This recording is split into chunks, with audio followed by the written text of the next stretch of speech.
सूर्य कुमार यादव की आतिशी, बेशकीमती और नायाब पारी ने दूसरे टी20 इंटरनेशनल में न्यूजीलैंड के खिलाफ जो भारत को बढ़त दिलाई पहले हाफ में, वो दूसरे हाफ में भारतीय गेंदबाजों ने कायम रखी और भारत ने मुकाबला बिल्कुल एक तरफे अंदाज में जीत लिया और सीरीज में 1-0 की अग्रता हासिल कर ली।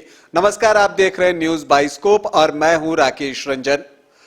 बे ओवल क्रिकेट ग्राउंड पर टॉस न्यूजीलैंड ने जीता और पहले गेंदबाजी करने का फैसला लिया, लेकिन जो मैंने कहा था, जो प्रीव्यू किया था मैच का और मैच के पहले जो शो किया था उस पर भी मैंने कहा था कि देखिए, जो टीम यहां टॉस जीतती है और वो पहले बल्लेबाजी करती है, तो जो भी टीम पहले बल्लेबाजी करती है वो मैच जीतती है। लेकिन केन विलियमसन को मौसम और जो पिच की हालत थी उसे देखते हुए लगा कि नहीं, बाद में गेंदबाजी करनी चाहिए और उन्होंने वही चुना। लेकिन फैसला वही आया जो अब तक बे ओवल क्रिकेट ग्राउंड पर होता आया है, मतलब पहले बल्लेबाजी करने वाली टीम जीतती है और आज भी भारतीय टीम ने पहले बल्लेबाजी की और मैच को जीता।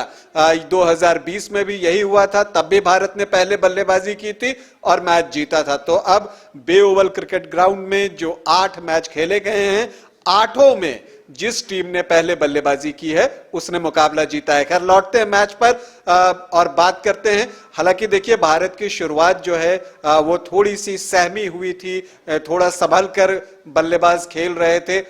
ईशान किशन के साथ ऋषभ पंत बैटिंग करने के लिए आए थे ओपनिंग में, लेकिन ऋषभ पंत ने एक बार फिर से निराश किया और सिर्फ 6 रन बनाकर वापस पवेलियन लौट गए। हालांकि ईशान किशन ने मौके का थोड़ा बहुत फायदा उठाया और 31 गेंदों पर 36 रन बनाए। लेकिन 3 नंबर पर आए सूर्य कुमार यादव। हालांकि 7वें ओवर में थोड़ी बारिश हुई, खेल रुका भी, लेकिन ओवर कर्टेल नहीं हुए, जो सबसे अच्छी बात है। और इस ब्रेक के बाद जब भारतीय टीम लौटी और जो भारतीय बैटर्स क्रीज पर लौटे, तो सूर्य कुमार यादव बिल्कुल एक अलग रूप में नजर आए। वो कह सकते हैं कि बे ओवल क्रिकेट ग्राउंड के आसमान पर जो था वो बिल्कुल डार्क क्लाउड थे, लेकिन मैदान पर भारत का सूर्य चमक रहा था और उसकी चमक इतनी थी कि बाकी सब उसके सामने फीके नजर आ रहे थे। मैदान का शायद ही कोई ऐसा कोना होगा जहां उन्होंने शॉट नहीं लगाया। और देखिए, शतक भी उन्होंने बनाया तो किस अंदाज में बनाया। वो 19वें ओवर में उनका शतक आता है। वो 93 से बाउंड्री ले मारते हैं 97 और 97 के बाद चौका मार के अपनी सेंचुरी पूरी करते हैं, कवर के ऊपर से चौका में लगाकर, और वहां पर वो 101 पर पहुंचते हैं और फिर शतक बनाने का जश्न कैसे मनाते हैं, फिर एक और चौका लगाते हैं उसी ओवर की अगली गेंद पर, तो 105 पर पहुंच जाते हैं और उसके बाद फिर एक और जश्न मनाते हैं और अगली गेंद पर छक्का जड़ देते हैं, तो वो 111 रनों पर पहुंच जाते हैं। तो ये था 19वें ओवर का हाल भारतीय पारी का। उस ओवर में 22 रन आए और फर्गुसन के लिए ये ओवर काफी जो है वो महंगा साबित हुआ। हालांकि 20वें ओवर में सऊदी ने कमाल की गेंदबाजी की और हैट्रिक ली। उन्होंने कप्तान हार्दिक पांड्या, दीपक हुड्डा और वाशिंगटन सुंदर को लगातार 3 गेंदों पर आउट किया और आखिरी ओवर उन्होंने बहुत किफायती भी फेंका और साथ ही हैट्रिक विकेट भी ली। और सबसे जो भारत के लिए नुकसान की बात रही कि उस ओवर में, जो 20वां ओवर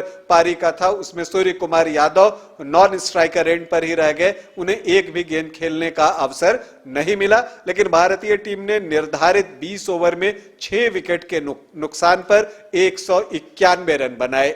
ये एवं पार स्कोर था और जहां पर भारतीय टीम पहले सोच रही थी कि हम 170 के आसपास बनाएंगे, लेकिन सूर्य कुमार यादव के मार्वलस इनिंग के बदौलत भारतीय टीम जो है वो 191 तक पहुंच गई।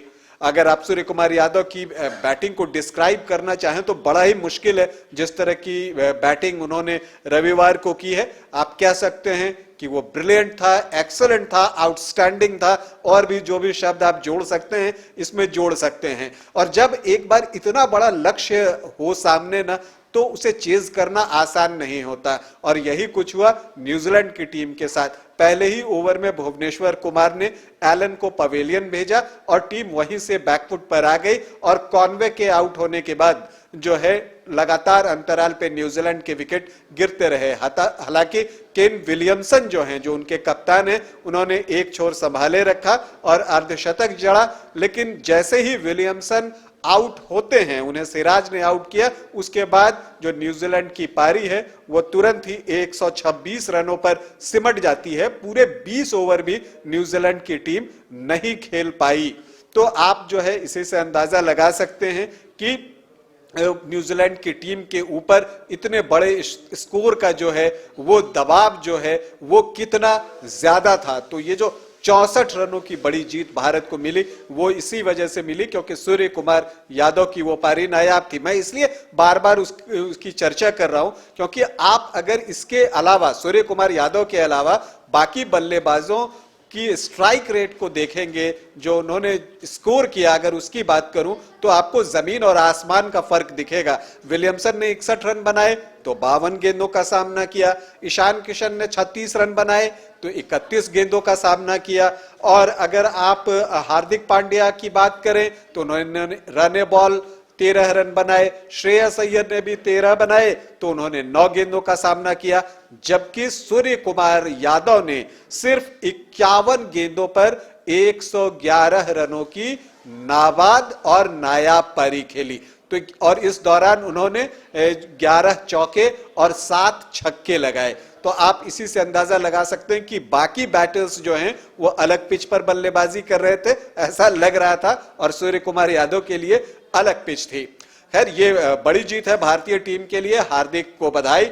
उनकी कप्तानी में भारतीय टीम ने अब तक कोई भी मैच लूज नहीं किया और ये एक रिकॉर्ड है, वो अभी भी बना हुआ है, वो कायम है और अब भारत के पास सीरीज जीतने का मौका है। लेकिन हार्दिक की कप्तानी के बारे में एक बात और कहूंगा कि उन्होंने दीपक हुड्डा से गेंदबाजी करवाई और दीपक हुड्डा ने कमाल की गेंदबाजी की। तारीफ यहां दीपक हुड्डा की भी। उन्होंने महज 10 रन खर्च करके 4 विकेट लिए। अब आप इसी से अनुमान लगा सकते हैं कि दीपक हुड्डा ने किस तरह की गेंदबाजी की। इसके अलावा सिराज ने भी प्रभावित किया, उन्होंने 2 विकेट लिए। यजुवेंद्र चहल को खेलते देखना अच्छा लगा, उन्होंने अपने अंदाज में गेंदबाजी की, फ्लाइट भी दिया और पूरे 4 ओवर की अगर हम बात करें तो वो लगे कि हाँ, जो बीच में विकेट निकालने की जिम्मेदारी उनकी है उसको उन्होंने पूरा भी किया और 2 विकेट भी लिए। वाशिंगटन सुंदर थोड़े महंगे रहे लेकिन गेंदबाजी उनकी अच्छी रही।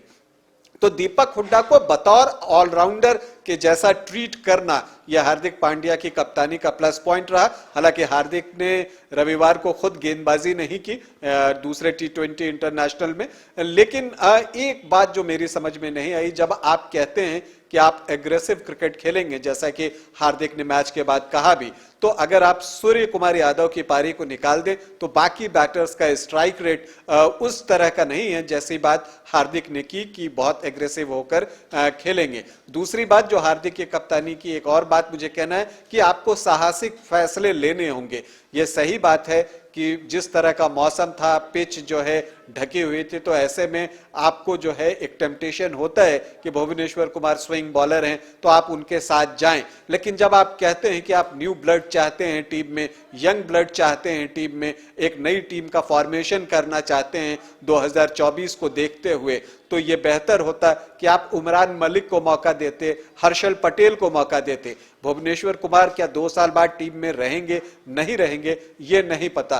तो ये प्री मैच पर मैंने जब बातचीत की थी, प्रीव्यू किया था मैच का, तो उस वक्त भी मैंने कहा था कि ये इतनी हिम्मत क्या जुटा पाएगी टीम और टीम मैनेजमेंट कि वो भुवनेश्वर कुमार और जो बाकी जो बड़े बड़े फैसले हैं वो ले सके।